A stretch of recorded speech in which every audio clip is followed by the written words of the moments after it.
Pagkakaloob sa iyo ng Diyos ang buhay na walang hanggan. Kaya, binigay ng Diyos ang kanyang buktong anak para lahat tayo ay matubos at patawarin sa ating mga kasalanan. Papupusan, hindi nakapangyarihan ang ating Panginoon. Diba? Napakarami. At walang hanggang Ama. Ibig sabihin walang hanggan. Walang katapusan.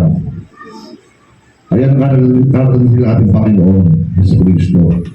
Sila ay Diyos sa tatlong katauhan, tatlong persona.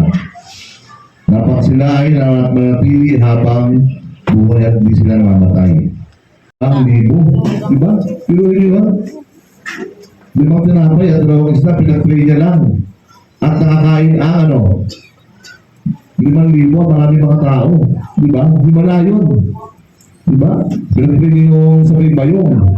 Bilang dumami yung bayong at dumami yung limang tinapay, dalawang isla. Ano pagkapakita na kapangyarihan? Ano pa?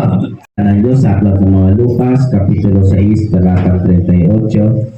Magbigay kayo at kayo ay bibigyan, takal na mabuti, siksik, ligling, at umaapaw ay bibigay nila sa inyong kandungan. Sapagkat sa panukat ng inyong sukat ay doon kayo rin susukatin. At itawagin ang youth para sa offering song. Lahat po ng buhay ng youth ay nang po.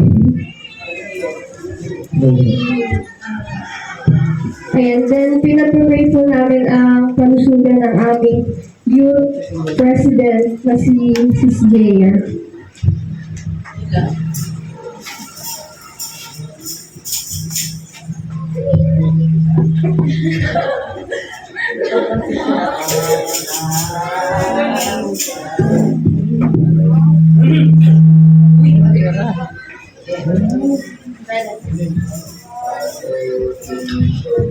Silent night, holy night.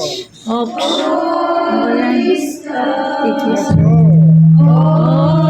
is bright, round your reigning mother and child.